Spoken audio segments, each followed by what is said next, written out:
বলুন তো, যখন মানে পড়াশোনাটা শুরু হয়ে যায় না, আপনি আর পালাতে পারবেন না। আপনি যদি সিলেবাসটাকে ভালোবেসে ফেলেন, আপনাকে শেষ দেখে ছাড়তে হবে। আর আমার মা একটা কথা বলতেন যে চেষ্টাটা করে যেতে হবে যতদিন বয়স আছে। মা একটা কথা বলতেন, আমি তোর পাশে আছি, তুই টিউশন পড়া, কিন্তু পড়াশোনাটা কর। হ্যাঁ, কিন্তু তোকে পেতে হবে। আজকে না দেখলে কালকে হবে, কালকে না হলে পরশু হবে, কিন্তু একদিন হবে, এই বিশ্বাসটা রাখুন সবকিছুতে। এবং একটা সমাজ ভালো মানে গড়ে ওঠে সবার, কি বলবো, সবার একটা কন্ট্রিবিউশনে। একটা সমাজ একা একা শুধু অফিসারের জন্য দৌড়তে পারে না, বা একটা শিক্ষকের জন্য দৌড়তে পারে। সেখানে গান বাজনার গুরুত্ব আছে। এই তো বললাম যে কোভিড এর টাইমে আমি যখন, কত পড়বে একটা মানুষ, ঘরের মধ্যে বসে আছে, একটা মানুষ কত পড়তে পারে? আমরা মানসিকভাবে বিকারগ্রস্ত হয়ে পড়েছিলাম, পরীক্ষা কেন হচ্ছে না। এবং তার সাথে এরকম আমরা ভেবেছিলাম 45টা টপিক, সিনিয়র দাদা যারা ডব্লিউবিসিএস ছিলেন তারা আমাদের হেল্প করেছিলেন। 45টা এরকম টপিক বেছে দিয়েছিলেন, মানে জলপ্রপাত, ড্যাম, লেক, নদী তীরবর্তী শহর, ভূমিকম্পের জোনগুলো, হাইয়েস্ট পিক, হ্যাঁ, তারপরে বিভিন্ন টাইপস অফ শহরগুলো। ঠিক আছে, এগুলো একটা খাতায় প্রিভিয়াস ইয়ারে এসছে, প্রচুর প্রশ্ন রিপিট হয়, সেটা যেন কখনো ভুল না হয়।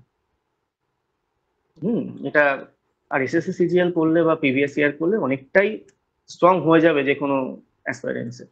সেগুলো সম্পর্কে বলতে পারি যে আমি আমার নিজের ডিস্ট্রিক্টটাকে ভালোভাবে পড়েছিলাম সেন্সাসের সাথে।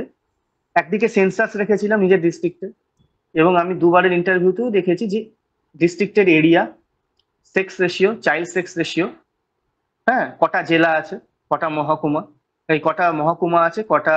আমি বাংলায় গান গাই, আমি বাংলার গান গাই, আমি আমার আমি কে চিরদিন এই বাংলার খুঁজে পাই। Thank you.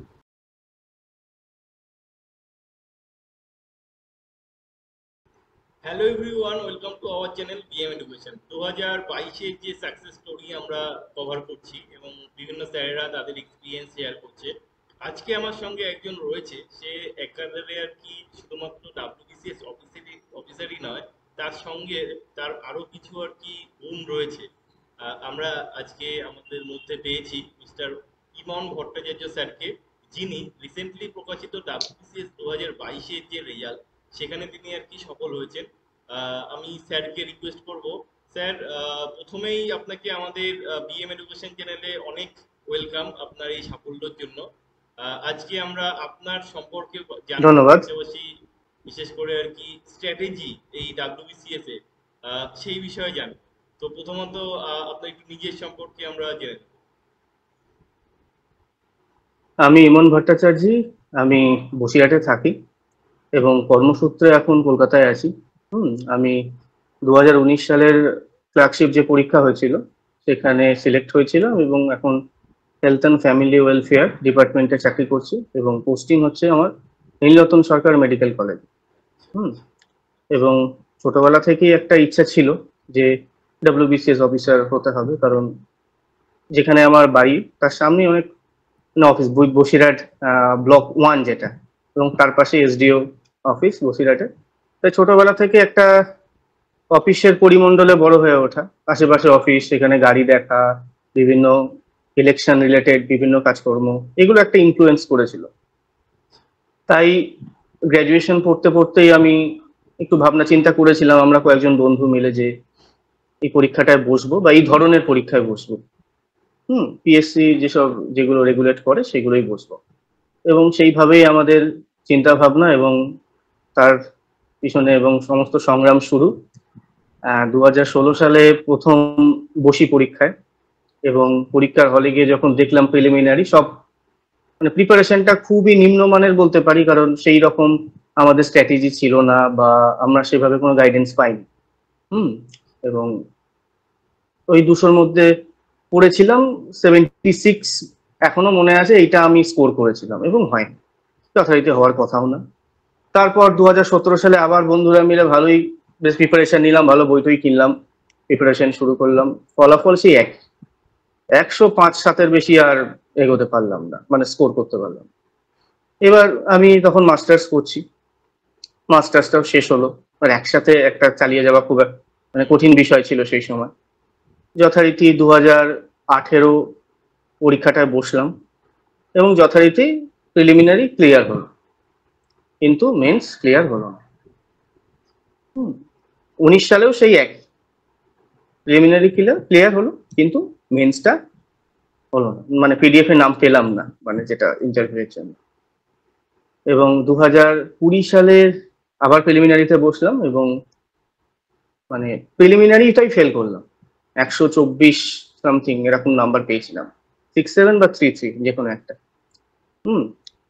কিন্তু যথারীতি আবার ফেল। এবার ভাবলাম স্টপ, আর পরীক্ষা দেবো না, যা হয়েছে এখানেই স্টপ করে দেবো পড়াশুনো। কিন্তু যথারীতি সিলেবাসটা ছেড়ে আর থাকা গেল না, এতদিন ধরে পড়ছি, কি করব, কিভাবে এগোবো, আর কোনো প্রিপারেশন নেওয়াও সম্ভব না, এতটা এগিয়ে গেছে একটা জিনিস সম্পর্কে। এবং সেইভাবে আবার কিছুটা পুরনো মানে বন্ধু বান্ধবের আবার ইনফ্লুয়েন্স, মায়ের ইনফ্লুয়েন্স, আবার বসতেই হবে, তুই এরকম করিস না, আমাদের গ্রুপ স্টাডিটাই ভেঙে যাচ্ছে। আবার শুরু হলো। 2021 সালে বসলাম, প্রিলিমিনারি দিলাম, প্রিলিমিনারি ক্লিয়ার হলো, মেন্স দেওয়ার সুযোগ হলো, মেন্সের রেজাল্টও বেরোলো, ইন্টারভিউ দিলাম, ইন্টারভিউতে 200-র মধ্যে 120 মতো পেয়েছিলাম, এই রিসেন্টলি যেটা দেখলাম রেজাল্টটা বেরিয়েছে। যথারীতি আবার সেই ইন্টারভিউর পরে গিয়ে ফেল। এইবার একটা মাথায় চিন্তা ভাবনা এলো যে রেজাল্টটা যখন বেরোলো না এই মেন্সের থেকে কত পেয়েছে, তখন একটা কনফিডেন্স এলো যে এই সামান্য নাম্বারের জন্য প্রতিটা পেপার পিছু 1.5 বা 2 করে যদি আমি পেতাম তাহলে তো পিডিএফ এ নামটা চলে আসে। যথারীতি এটা কনফিডেন্স দিয়েছিল, যদিও 22-এর পরীক্ষা তার আগে হয়ে গেছে, তাই সেরকম ভাবেই পরীক্ষা দিয়েছি প্রিপারেশনে। এবার তো সিলেক্ট হলাম, সর্বশক্তিমানের একটা আশীর্বাদ, এবং বাকিটা হয়েই গেল। আমি অনেক ইন্টারভিউ কভার করেছি, এই যে গল্পটা, এই যে আমি একটা লাইভ জার্নি যেটা শুনলাম, সেটা সত্যি আমাকে একটু হলেও অনুপ্রেরণা জোগালো যে প্রথমবার ফেল, তারপরে আবার ব্যাক টু ব্যাক আর কি মেন্স অব্দি যাওয়া, এবং তারপরে আবার মেন্স পরীক্ষা দেওয়ার পরেও পরের বার প্রিলি ফেল, এটা অনেকটাই আর কি খুব নিজের মধ্যে আর কি একটা অনুশোচনা জাগে যে আমি সত্যি কি পারবো, আমার দ্বারা হয়তো আর কি হবে না। স্যার যে আজকে এত বড় একটা সফলতা পেয়েছে, তারও এর লাইফে এরকম এসছে দিন, তারও এরকম পিলিতে আর কি ফেল আর কি এসছে, কিন্তু তারপরে ঘুরে দাঁড়ানো সেই গল্পটাই আজকে আমরা জানবো স্যারের মুখ থেকে। আচ্ছা স্যার, বর্তমানে আপনি বললেন যে 2019-এর যে আর কি ক্লার্কশিপটা, সেখানে আপনি সিলেক্টেড হয়ে বর্তমানে আর কি কর্মরত রয়েছেন এনআরএস হসপিটালে। আচ্ছা, তো এক্ষেত্রে যে 2019-এর যে ক্লার্কশিপটা, সেখানে আপনি মানে কোন ডিপার্টমেন্টে সিলেক্টেড হয়েছিলেন? Health and family welfare department, মানে স্বাস্থ্য পরিবার কল্যাণ দপ্তর। কি এটা জয়েনিং কোন মাসে, মানে কোন ইয়ারে? এটা জয়েনিং হয়েছে, আমি রেজাল্টটা বেরিয়েছিল 2022 সালের জুলাই মাসে, 7th জুলাই সম্ভবত, ঠিক আছে।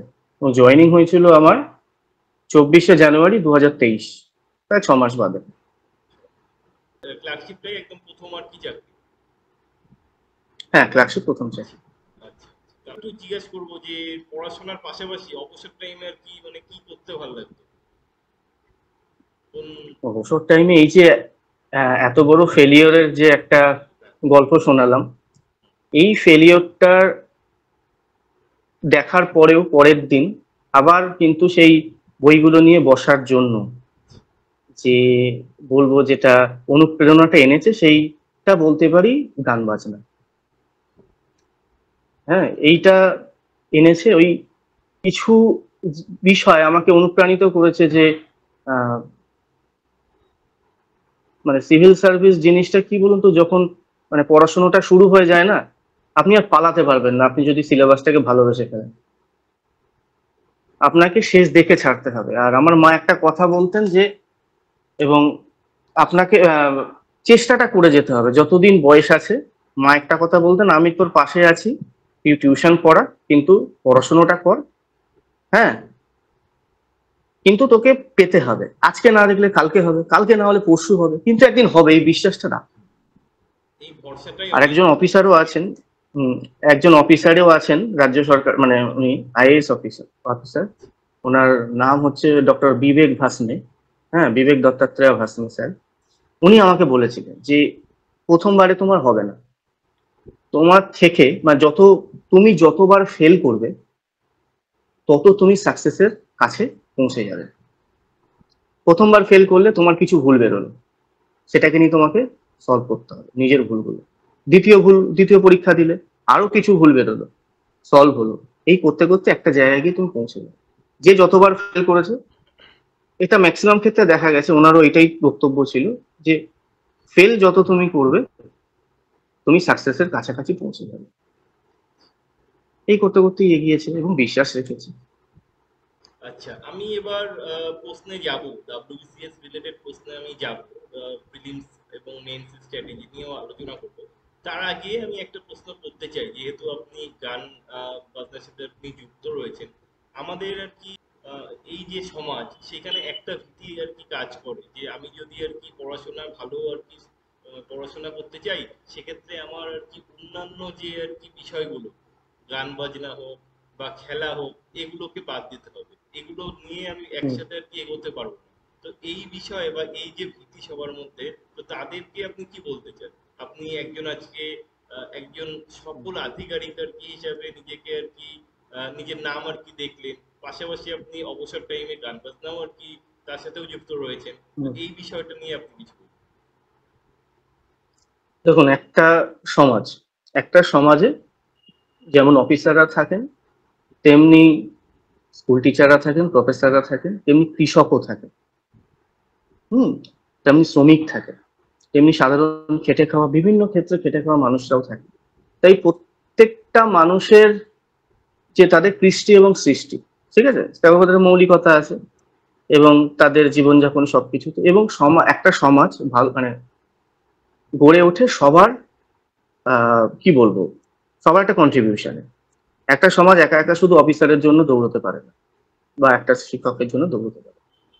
সেখানে গান বাজনার গুরুত্ব আছে। এই তো বললাম যে কোভিড এর টাইমে আমি যখন, কত পড়বে একটা মানুষ, ঘরের মধ্যে বসে আছে, একটা মানুষ কত পড়তে পারে, আমরা মানসিকভাবে বিকারগ্রস্ত হয়ে পড়েছিলাম। পরীক্ষা কেন হচ্ছে না, সেই সময় কিন্তু গান বাজনা আমাদেরকে অনেকটাই, অনেক মানুষকে যারা গান বাজনা করেন বা আমার মতো মানুষ, তাদেরকে গান বাজনা অনেকটা অনুপ্রেরণা দিয়েছে। ঠিক আছে, তাই আর তাই গান বাজনা বা খেলাধুলো প্রত্যেকটারই মানসিক বিকাশে অনেক গুরুত্ব রয়েছে। মানসিক বিকাশ না হলে কিন্তু স্বপ্ন সার্থক হবে না। হুম, আমরা যে সোশিওলজিতে পড়ি না, সোশিয়ালাইজেশন যেটা বিষয় রয়েছে, সেটার জন্য সেইটা একটা ভালো একটা সামাজিক যে জীব হয়ে ওঠার জন্য সবকিছুরই একটা গুরুত্ব কিন্তু রয়েছে। বুঝতে পেরেছি। হ্যাঁ, তাই অভিভাবকদের বলবো তার ইচ্ছা শক্তি, শিশুর ইচ্ছা শক্তির উপর জোর দিন। সবকিছুরই গুরুত্ব আছে এবং সমাজে সবকিছুর গুরুত্ব আছে, কারণ একটা সমাজ সবকিছু দ্বারা গড়ে ওঠে। এবার আমি একদম বিসিএস এর যে প্রশ্ন, সেই রিলেটেড ডিসকাশনে হুম, যাব। আমি প্রথম প্রশ্ন আর কি হুম। করব, যে একদম প্রথম থেকে আপনি যখন প্রিপারেশন শুরু করেছিলেন, তখন আর কি ঠিক কি স্ট্র্যাটেজি আপনার ছিল? প্রথম দিকে তো বন্ধু বান্ধবরা একসাথে শুরু করেছিলাম গ্রুপ স্টাডি, কারণ ইনস্টিটিউশনে আমরা ভর্তি হইনি। আমরা কাজ ভাগ করে নিতাম, পড়াশোনা সেটা একটা ছিল। এইবার যেটা ছিল সেটা হচ্ছে প্রচুর বই আমরা কিনতাম। হুম, একটা সাবজেক্টে চারজন চারটে লেখকের বই কিনতাম। তাতে আমাদের প্রিপারেশনটা অনেক পিছিয়ে গেছে। আমরা রিসোর্সটাকে ছোট করতে পারিনি, এত বড় রিসোর্স করেছি, আমাদের সবকিছুই ব্যর্থতা এসে গেছে আমাদের। তাই সবার আগে উচিত হচ্ছে রিসোর্সটাকে ছোট করা। আমরা সেটা পরবর্তীকালে 18 সাল থেকে বুঝতে পেরেছিলাম যে 2 বছর টোটালি আমাদের একটা চ্যাপ্টারই আমরা আটকে থাকতাম। সিন্ধু সভ্যতা পড়লাম, পরেরটা ও আর একটা বই কিনে আনলো, আর একটা বই পড়া শুরু করে দিলাম, মানে এগোতো না সিলেবাসটা। সময় আমরা পরবর্তীকালে ছোট করেছি এবং প্রতিটা সাবজেক্ট যেভাবে ভেবেছি বা সেইভাবে আমি একটা বুক লিস্ট বলতে পারি। ঠিক আছে, আমি আপনাকে সকালে বলছিলাম হুম যে আমরা যেভাবে পড়াশোনা করতাম, আমাদের গ্রুপ স্টাডির যেটা ছিল শিডিউলটা, সেটা একবার আলোচনা করতে পারি। আপনি যদি পারমিশন দেন আমি বলতে পারি। একদম, একদম, হুম, এটা খুবই ভালো হবে। এখনকার জেনারেশনে এরকম যে হুম। 3-4 জন বন্ধু মিলে একটা ঠিক গ্রুপ করে তারা প্রিপারেশন হুম। শুরু করে। এবার শুরু করার পর বিভিন্ন রকম সমস্যা আছে যে বইটা নিয়ে কোন বই পড়বো, কোন বই ইয়ে করবো। এবং আপনি যদি এইটা একটু ভালো করে আর কি বলেন, তাহলে নেক্সট ওয়েস্ট বেঙ্গলে যারা এরকম প্রিপারেশন নেবে তাদের অনেকটা হেল্প হবে। যেটা প্রথমেই আমরা করি বা আমি এখনো এটাতেই বিশ্বাস করি যে প্রিভিয়াস ইয়ার ডাব্লিউবিসিএস এর যে মেন্স প্রিলিমিনারি এবং ইউপিএসসি এর প্রিলিমস সেই সাথে, ঠিক আছে, এছাড়া এসএসসি আয়োজিত মানে সেন্ট্রালের এসএসসি আয়োজিত জিএস এর প্রশ্ন এসছে, আমাদেরকে আহ, এই সমস্ত প্রশ্নগুলো নিয়ে অ্যানালিসিসও শুরু করতে হবে। কিভাবে অ্যানালিসিস সেটা বলতে পারি যে মনে করুন একটা প্রশ্নের উত্তর জ্যোতিবা ফুলে, আচার্য জ্যোতিবা ফুলে। হুম। সেক্ষেত্রে উত্তরটা পেলাম এবং বইয়ের পাশে একটু নেট ঘেটে দেখে নিলাম gk2.com থেকে জ্যোতিবা ফুলেকে নিয়ে আর কিছুই এমসিকিউ কি এসছে কিনা, ঠিক আছে। তাহলে সেইটা আমরা ওই পাশে উইকিপিডিয়া গাদা গাদা ইনফরমেশন জিনিসটা তৈরি হবে না। যদি প্রসঙ্গ আসে ইতিহাস সাবজেক্টটা, তাহলে জীবন মুখোপাধ্যায় হচ্ছে ইতিহাসে ডাব্লিউবিসিএস এর গীতা, এটা মানতেই হবে। যুগ আর মধ্যযুগের জন্য যদি বলেন তাহলে আমাদের যে ইয়েলো কালারের যে লুসেন্টের যে বইটা আছে, প্রাচীন যুগ আর মধ্যযুগ আছে, ওই দুটো পড়ার সাথে সাথে আরিহান্তের যে ম্যাকবুকটা আছে এটা দেখলে এনাফ, এবং তার সাথে ওই প্রিভিয়াস ইয়ার বললাম অ্যানালিসিস, ঠিক আছে। কিন্তু রিসোর্সটা যেন ছোট হয়, বড় পড়তে গেলে কি বলুন তো, মানে জিনিসটা অনেকটা পড়ে যাচ্ছি, কিন্তু আমার মনে হয় না যে খুব একটা উপকার হবে। নেক্সট, ইন্ডিয়ান ন্যাশনাল মুভমেন্টের জন্য এটা একটু ভালোভাবে পড়তে হবে। হ্যাঁ, প্রায় প্রিলিতে তো 25টা নাম্বার, আর মেন্সে প্রায় অনেক বেশি নাম্বার আছে, প্রতি বছর 70 থেকে 80 60 এরকম প্রশ্ন আছে। তাই সেখান থেকে যদি বলি, মোহাম্মদ তারিক বলে একজন স্যার আছেন, ইন্ডিয়ান হিস্ট্রি, ঠিক আছে, সেটার নাম হচ্ছে মডার্ন ইন্ডিয়ান হিস্ট্রি, ঠিক আছে। এই বইটা খুবই চটি একটা বই, খুব সরু একটা বই, বইটা খুব সুন্দর লেখা এবং খুব ভালো ইংলিশে লেখা, কিন্তু খুব সহজ ভাষায় লেখা। এবং আমি দেখেছি প্রচুর ইনফরমেশন রয়েছে অল্প লেখার মধ্যে, কিন্তু সেখান থেকে অনেক প্রশ্ন এসছে, ভালো ভালো প্রশ্ন এসছে। এবং তার সাথে ম্যাকবুকটা, আরিহান্তের ম্যাকবুকটা দেখলে ঠিক আছে, আর মনে হয় না ইতিহাসে কিছু লাগবে। কিন্তু সবার আগে WBCS prelims, mains, UPSC prelims আর এসএসসি সিজিএল এর এই প্রশ্নগুলো একদম সলভ করে মুখস্থ করা, এই চ্যাপ্টার গুলো যখন পড়বো তার সাথে সাথে এমসিকিউ গুলো এগোবে। এবার আসি ভূগোলে, জিওগ্রাফিতে পেরিয়ারের যে বইটা বেরিয়েছে 21 সালে, তার আগে একটা ছোট সবুজ রঙের বই ছিল, কিন্তু পেরিয়ারের যেটা এখন বেরিয়েছে সেটা খুবই ভালো বই। হ্যাঁ, খুব সুন্দর বই। এবং তার সাথে এরকম আমরা ভেবেছিলাম 45টা টপিক, সিনিয়র দাদা যারা ডাব্লিউবিসিএস ছিলেন তারা আমাদের হেল্প করেছিলেন, 45টা এরকম টপিক বেছে দিয়েছিলেন। মানে জলপ্রপাত, ড্যাম, লেক, নদী তীরবর্তী শহর, ভূমিকম্পের জোনগুলো, হাইয়েস্ট পিক, হ্যাঁ, তারপরে বিভিন্ন টাইপস অফ শহরগুলো, ঠিক আছে। এগুলো একটা খাতায় মানে কি বলবো লিখে রাখতে হবে। জলপ্রপাত, আগে হ্যাঁ যোগ হেডিং করে জলপ্রপাত, দিবেন। এটা হ্যাঁ হ্যাঁ, এটা একটা খাতায় যদি 45টা টপিক আমি দেখেছি, দাদা লিখিয়েছিলেন, বলেছিলেন যে টপিকগুলোর নাম, প্রত্যেক বছর 2 থেকে 3টে করে ওখান থেকে প্রত্যেকটা টপিক থেকে প্রশ্ন আসে ভূগোলে। ড্যাম বলে ফারাক্কা দেখবেন প্রত্যেক বছর আসছে, হীরাকুদ প্রত্যেক বছর আসছে ঘুরিয়ে ফিরিয়ে, দেখবেন আমি দেখেছি ওই পেজ থেকেই প্রশ্ন আসে। আর জিনিসটা খুব হ্যান্ডি হবে এবং ট্রেনে বাসে যাওয়ার সময় একটু রিভিশনেও সুবিধা হবে। রিভিশন করে যাবেন। জিওগ্রাফিটা, হ্যাঁ, আর তার সাথে বিষয় পশ্চিমবঙ্গ বইটা তো আছেই, যে বইটা আছে সেটা পড়লে। আর কিন্তু এর সাথে আবার কি ওই প্রিভিয়াস ইয়ার যেন সবসময় একদম রেডি থাকে, তার সাথে এগুলো পড়া হবে। এইবার পলিটি নিয়ে বলতে পারি, ইন্ডিয়ান পলিটি, যেটা এম লক্ষ্মীকান্ত সবাই বলে, আমিও পড়েছি, বা এখনো এই কয়েকদিন আগেও পড়েছি। হ্যাঁ, একটা পিডিএফ তো জীবন বদলে, মানে চিন্তা ভাবনা সবকিছু বদলে দিয়েছে, কিন্তু প্রিপারেশনটা তো ছিলই। হ্যাঁ, ম্যাকবুক তার সাথে আরিহান্তের। আর আমরা কেস নিয়ে, আমি দেখেছি, এটা অনেক পরে জেনেছি, কেস নিয়ে বিভিন্ন সুপ্রিম কোর্টের কেস টেস নিয়ে প্রশ্ন আসে। ইউটিউবে একটা চ্যানেল আছে ইন্ডিয়ান জুডিশিয়াল সিস্টেম, ঠিক আছে, সেখানকার যে ইন্ডিয়ান কনস্টিটিউশনাল ল বলে ওদের একটা প্লে লিস্টে গেলে পাওয়া যাবে, সেইগুলোর ওইখানে কিছু এমসিকিউ, ওরা প্রায় অনেকগুলো এমসিকিউ আলোচনা করেছে। আমি দেখেছি 18 সাল থেকে যে কেসের উপর প্রশ্নগুলো আসছে, প্রচুর প্রশ্ন ওরা যে বইটা আলোচনা করেছে সেখান থেকে এসছে। এটা আমি 21 সালের পরীক্ষার আগে জানছি। হ্যাঁ, মানে ওই চ্যানেলে অনেকগুলো আলোচনা করা আছে, যেটা এখানে ভিউয়াররা যারা দেখবেন ভাই বোনেরা, তাদের যাতে সুবিধা হয় সেই জন্যই বলছি। হ্যাঁ, এখানে খুবই হেল্পফুল কোনো হচ্ছে আপনারা। হুম, এবং তার সাথে প্রিভিয়াস ইয়ার একদম যেটা রয়েছে সব সময় তার সাথে প্রিভিয়াস ইয়ার অ্যানালিসিস থাকে। আমরা যে কোনো একটা ফান্ডামেন্টাল রাইট পড়বো, পড়ার পরে দেখবো যে এগুলো থেকে কি কি এসছে। দেখবেন দেখলে আর বইয়ের মধ্যে দাগ দিয়ে দিলে পরের বার রিভিশনে দেখো পেপারটা তৈরি হয়ে যাবে, মানে চ্যাপ্টারটা। ওইভাবে পড়লে। তার সাথে ইকোনমি আছে। ওই ইকোনমিতে বলতে গেলে তরুণ গোয়েল যে স্যারের যে জিকে পার্টটা রয়েছে, জিকে পার্টের যে ইকোনমি পার্টটা, ওটা খুবই ভালো। নিতিন সিংহানিয়া স্যারের বই তো কোনো তুলনাহীন বই, দারুণ বই। আর তার সাথে কারেন্ট অ্যাফেয়ার্স এর মধ্যে বাজেট ইকোনমিক সার্ভে 2 বছরের দেখে নেওয়া ভালো। 22 সালে তো দেখেছেন যে কোথা থেকে প্রশ্ন দিয়েছে কারেন্ট অ্যাফেয়ার্স। হ্যাঁ, কিছু ছিল। মানে কোভিড এর পরপরই যেসব পলিসিগুলো গভর্নমেন্ট নিয়েছিল সেগুলো 22 সালের প্রশ্নে এসছে। একটু দেখে নেওয়া ভালো। আর জিকে টুডে সবসময় যে পিডিএফটা থাকে। Next, science. সায়েন্স সায়েন্স সায়েন্সের এনসাইক্লোপিডিয়া অফ সায়েন্স আরিহান্তের যেটা আছে খুবই ভালো করেছে। কিন্তু আর একটা জিনিস, ইউটিউবে আমি একটা চ্যানেল দেখেছিলাম কোভিড এর লকডাউনে, জ্ঞান প্রকাশ স্যার বলে একজন স্যার আছেন। তার চ্যানেলে তিনি ভিডিও মানে ফিজিক্স, কেমিস্ট্রি, বায়োলজি সব ক্লাসগুলো করিয়ে দিয়েছেন।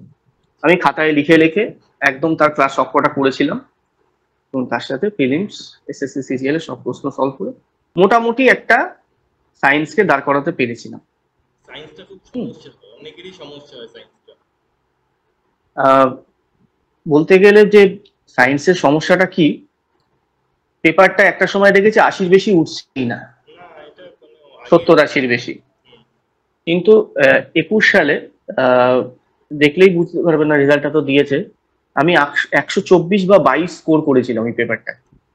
কিন্তু আমি কিন্তু সায়েন্সে খুব ভালো না, আমি আর্টসের স্টুডেন্ট, ঠিক আছে, যে সায়েন্সের বিশাল কিছু জানি বা, কিন্তু এই ক্লাসগুলো করে এবং প্রিভিয়াস ইয়ার সলভ করে মোটামুটি একটা জায়গায় বেসিক কিছু জিনিস, কেমিস্ট্রিতে যেমন বেল মেটাল, এগুলো প্রত্যেক বছর দেখবেন এগুলো আসে।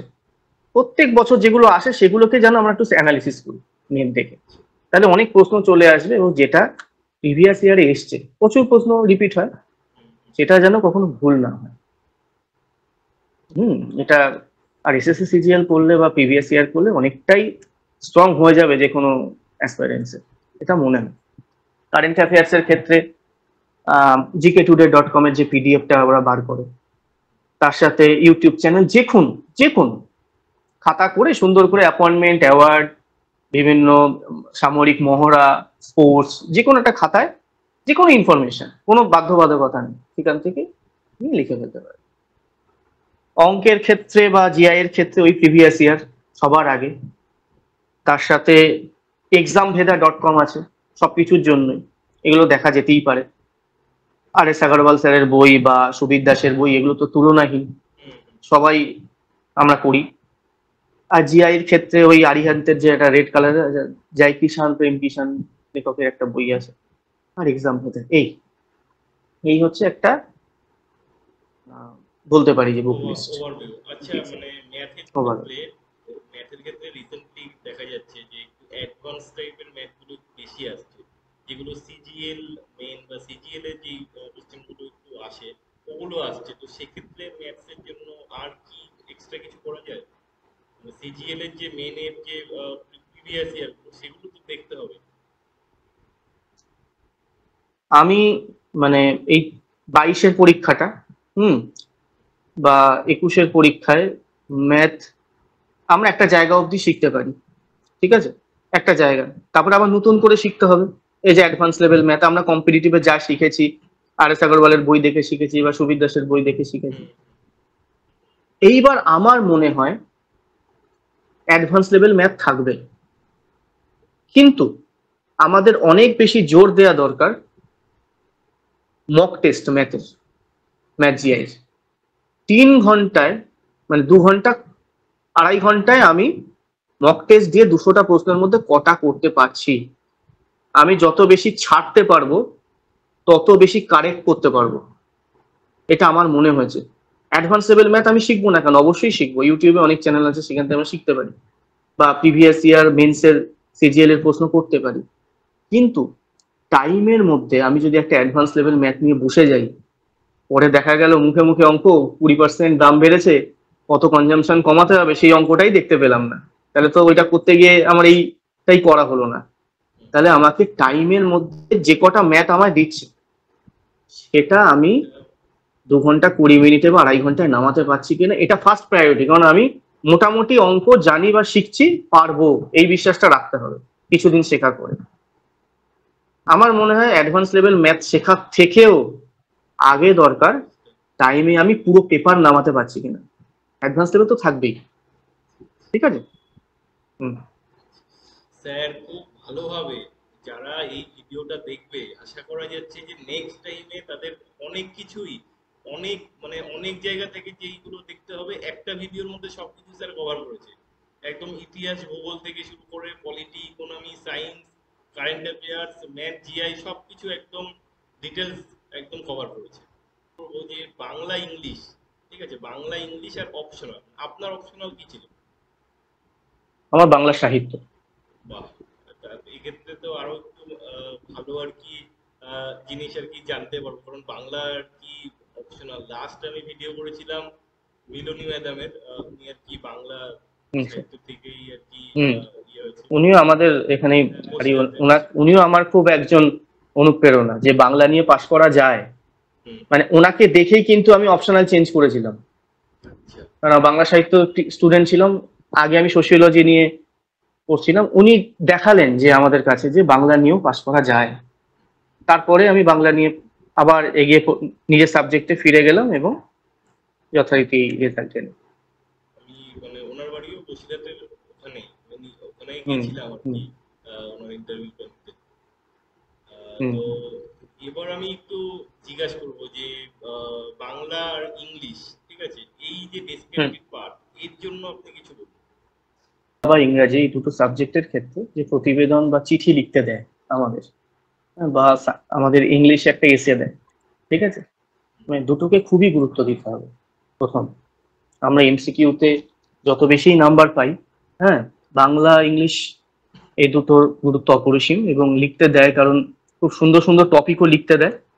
এবং আমাদের সিলেবাসের বাইরে কতটা জ্ঞান আমরা পড়াশোনা করি, এটা আমার মনে হয় এটার একটা জাজমেন্ট এখানে হয়। এইবার বাংলা ইংলিশের টপিকগুলো আমাদের আগে সিলেক্ট করতে হবে। কারেন্ট টপিক আর কিছু চিরকালীন টপিক আছে, বৃদ্ধদের সমস্যা, আচ্ছা, চাইল্ড লেবার, পভার্টি, আনএমপ্লয়মেন্ট। এবার এটা লিখতে দিয়েছিল 23 সালে বোধহয়, পরমাণু শক্তি বা এরকম কিছু নিয়ে লিখতে দিয়েছিল। বা এই টপিক গুলো না, ইংলিশেও যা লিখবো আমরা প্র্যাকটিস করবো, বাংলাতেও তাই প্র্যাকটিস করবো, কিন্তু একটা স্ট্রাকচার তৈরি করবো। সবার আগে যে টপিকই আমাদের লিখতে দিক আমরা সেই স্ট্রাকচারে ফেলে দেবো। কিভাবে? আমাদের একটা ভালো ইন্ট্রোডাকশন তৈরি করতে হবে, যে ইন্ট্রোডাকশনে দিক। কিভাবে? আমাদের ক্লাইমেট চেঞ্জ নিয়ে লিখতে দিক একটা বিষয়, আমরা ইন্ট্রোডাকশনটা এমন ভাবে শুরু করব, আমরা দিতেই পারি ক্লাইমেট চেঞ্জ একটা সারা পৃথিবীব্যাপী একটা গ্লোবাল ওয়ার্ল্ড একটা বিশাল বড় সমস্যা, এসব লিখতে পারি। আবার আমরা শুরুটা করতে পারি এইভাবে, যে ওয়ার্ল্ড ইকোনমিক ফোরাম একটা তথ্যে বলেছে তাদের রিপোর্টে যে এত মানুষ সারা পৃথিবীব্যাপী ক্লাইমেট চেঞ্জের জন্য মারা যাচ্ছে, ভারতবর্ষে এই সংখ্যা এতটা। এটা আসলে প্রমাণ করছে আমাদের এখনো পৃথিবীব্যাপী যে ফান্ডামেন্টাল উইকনেস আমাদের পলিসি ইমপ্লিমেন্টেশনে। তাই তো এরকম মৃত্যুটা বেড়েই চলেছে গত 10 বছরে। এটা আসলে প্রমাণ করে আমাদের পলিসি ইমপ্লিমেন্টেশন এখনো ভালোভাবে হয়নি। তাই বলাই যায় যে পৃথিবীব্যাপী এখন এটা সমস্যা, ক্লাইমেট চেঞ্জ, যা একটা নির্দিষ্ট দেশের সীমাকে অতিক্রম করে সারা বিশ্বজনীন হয়ে উঠেছে। এইবার পরের প্যারায় চলে আসছে কারণগুলো ক্লাইমেট চেঞ্জের। ক্লাইমেট চেঞ্জের কারণগুলো হাবি জাবি এসব আছে, পলিউশন, আরবানাইজেশন, ইন্ডাস্ট্রিয়ালাইজেশন। তার ফলে কি কি হচ্ছে? তাপমাত্রা বৃদ্ধি পাচ্ছে, সি লেভেলের উচ্চতা, বরফ গলন ইত্যাদি সব লিখলাম। সেকেন্ড প্যারায় কিন্তু হয়ে যাচ্ছে কারণ আর ফলাফল, সুন্দরভাবে আমরা লিখছি, তার সাথে ছোট রিপোর্ট, কিছু একটা রিপোর্ট দিয়ে দিলাম। 3 নম্বর প্যারায় চলে আসছে যে গভর্নমেন্ট অলরেডি কি কি করেছে সমগ্র পৃথিবীব্যাপী। পৃথিবীব্যাপী সমস্যাগুলোকে নিরসন করার জন্য প্যারিস সামিট, কিয়োটো সামিট, এইসব যেগুলো আছে, অল্প করে লিখে, বা ভারতবর্ষ কি কি করছে, ভারতবর্ষ যে সিওপি তে যে টার্গেট নিয়েছে, 500 গিগাওয়াট এসব সোলার এনার্জিতে যে এইসবগুলো টার্গেট নিয়েছে, জিরো কার্বন এমিশন, এই বিষয়গুলোকে একটু কত সালের মধ্যে আমরা করবো, এগুলো একটু লিখে দিলাম। শেষে আরো কি করতে হবে, শেষ প্যারায় আরো কি মানুষকে করতে হবে এবং গভর্নমেন্ট গুলোকেও কি করতে হবে, এটা আমার নিজের বক্তব্য দিয়ে 4টে প্যারা করে আমরা যে কোনো, বাংলা হোক ইংরাজিতে, আমরা একটা এই স্ট্রাকচারে যে কোনো বিষয়কে, ক্লাইমেট চেঞ্জ হতে পারে, বৃদ্ধদের সমস্যা হতে পারে, চাইল্ড লেবার হতে পারে, এই স্ট্রাকচারে আমরা ফেলে দেবো, নিয়ে আমরা যে কোনো একটা বাংলা ইংরেজি টপিককে নামিয়ে ফেলতে পারবো। অসাধারণ, অসাধারণ সত্যি। মানে যারা আর কি মেন্স পরীক্ষা দেয়, মানে যাদের আর কি দেখা গেল যে 2-3 বার দিয়েও হচ্ছে না, তাদের আমি বলবো মানে অনেকেই থাকে যে লেখার আর কি কোয়ালিটি, এই যে স্ট্রাকচারটা আপনি বললেন, এই লেখা আর একটা নর্মাল লেখা, দুটোর মধ্যে অবশ্যই এই লেখার বা এই স্ট্রাকচারটা যথেষ্ট বেশি গুরুত্বপূর্ণ। আচ্ছা, খুব ভালো লাগলো স্যার, সত্যি খুব ভালো করে আপনি বোঝাচ্ছেন। যারা ভিউয়ার্স রয়েছে তারা খুব মানে খুশি হবে এই এটা শুনে। একটা প্রশ্ন করবো যে ইন্টারভিউ রিলেটেড, ঠিক আছে, মানে ইন্টারভিউ নিয়ে আপনি কিছু বলুন। মানে যখন আর কি প্রথমবার ইন্টারভিউতে ডাক পেলেন, যে এতবার ব্যর্থ হওয়ার পর যখন আর কি আপনি ইন্টারভিউতে ডাক পেলেন, তো সেক্ষেত্রে আপনি প্রথম কিভাবে স্ট্র্যাটেজি নিয়েছিলেন? আর আশা করছি আপনার যে স্ট্র্যাটেজিটা আপনি শেয়ার করবেন সেটাও ফিউচারে কারো মানে খুবই হেল্প হবে। কারণ আপনি যেভাবে সুন্দর করে আর কি বাংলায়, ইংলিশ আর মানে ভূগোলের বিষয়টা আপনি যেভাবে তুলে ধরলেন, তাতে ভিউয়ার্সদের অনেকটাই হেল্প হবে। এবার ইন্টারভিউ, দুবার আমি ইন্টারভিউ দিয়েছি। 21 সালের ইন্টারভিউতে একরকম এক্সপিরিয়েন্স হয়েছিল, 22 সালের ইন্টারভিউতে আর এক রকম এক্সপিরিয়েন্স। দুটো ধরন আলাদা, চেয়ারম্যান ম্যাডামও আলাদা ছিলেন, হ্যাঁ, এবং পুরো মানে প্রশ্ন কিছুটা মিল থাকলেও ম্যাক্সিমাম প্রশ্ন আলাদা ছিল, কিন্তু কিছু কমন জিনিস আছে। সেটা আমাদের ইন্টারভিউতে যাওয়ার আগে ড্রেস কোড, আমাদের এগুলো তো কমন, কনফিডেন্স রাখা, হ্যাঁ, মুখের মধ্যে একটা, সেটা সেটা কমন যে কোনো ইন্টারভিউতে, সেটা সব ইন্টারভিউতেই কমন, সেটা WBCS ছাড়াও সব ইন্টারভিউতেই থাকে। এখানে আমি যেগুলো স্টাডি মানে পড়ে গেছিলাম ইন্টারভিউয়ের জন্য, সেগুলো সম্পর্কে বলতে পারি যে আমি আমার নিজের ডিস্ট্রিক্টটাকে ভালোভাবে পড়েছিলাম সেন্সাসের সাথে। একদিকে সেন্সাস রেখেছিলাম নিজের ডিস্ট্রিক্টে, এবং আমি দুবারের ইন্টারভিউতেও দেখেছি যে ডিস্ট্রিক্টের area, sex ratio, child sex ratio, হ্যাঁ, কটা জেলা আছে, কটা মহকুমা, এই কটা মহকুমা আছে, কটা ওই গ্রাম পঞ্চায়েত আছে, পঞ্চায়েত সমিতি আছে, জেলা নয়, পঞ্চায়েত সমিতি আছে, এইগুলো খুবই দুটো ইন্টারভিউতেও জিজ্ঞেস করেছে আমার। এছাড়া নিজের হবি নিয়ে প্রশ্ন করে, আমি বলেছিলাম গান বাজনা হবি, হ্যাঁ। তা ম্যাডাম তো আগের বারের যে 21-এর ইন্টারভিউতে ম্যাডাম সম্পূর্ণ প্রত্যেকটা জেলার ফোক নিয়ে প্রশ্ন করলেন, এবং নিজেরা দেখে আলোচনা শুরু করে দিয়েছেন ফোক গান নিয়ে। 4জন স্যার ম্যাডাম ছিলেন, তারা ফোক মানে কোথায় বিহু, কোথায় ঝুমুর, এই নিয়ে প্রশ্ন করছিলেন, এবং আলোচনা করার মধ্যে দিয়ে আমাকে আবার একটা প্রশ্ন করে বসলেন, এরকম হয়েছে। আচ্ছা, আমরা যদি কোনো জায়গায় চাকরি করি, হ্যাঁ, গান করতে দিয়েছিল? হ্যাঁ, আমাকে গান করতে বলেছিল গত বছর। কোন গান করবে? হ্যাঁ, আমি গিয়েছিলাম, আমি বাংলায় গান গাই, হ্যাঁ, 4জনের মুখে বেরোনোর আগে হাসি ছিল, হ্যাঁ, এবং 120টা দিয়েছিলেন, যে ওটা দেখলাম যে বেশ ভালোই নাম্বার, গত বছরের নিরিখে যে 136 উঠেছিল হাইয়েস্ট, ওটা 5th বা 6th এরকম হাইয়েস্ট ছিল বোধহয়, বলতে পারবো না, মনে হয়। আমি বললাম আমি আসবো, আপনার কথায় আসবো। আমি এই কারণেই প্রশ্নটা করলাম, কারণ অনেকেই আছে তাদের আর কি হবি হলো গান বাজনা, এবার কোন গান আমি করব তাদের সামনে, এই যে একটা চুজ অপশন, এটার উপর কিন্তু অনেক কিছু আর কি ভ্যারি করে। তার জন্য আমি জিজ্ঞাসা করলাম যে কোন ধরনের গান আপনি গাইলেন। হ্যাঁ, আমি বাংলায় গান গাইটা করেছিলাম, 8 লাইন বা 10 লাইন করে, মানে 4জনের মুখেই হাসি দেখেছিলাম শেষে। চেয়ারম্যান ম্যাডাম খুব হাসছিলেন, খুবই খুশি ছিলেন, হ্যাঁ। তারপর ওয়ার্ক প্লেস, যেগুলো আমাদের, আমরা যদি চাকরি বাকরি করি বা যে কোনো কাজ করি, ওটা ফ্যাক্ট না যে আমাদের সরকারি কাজ করতে হবে, বেসরকারি, যা কাজ করি সেখান থেকে প্রশ্ন করবো।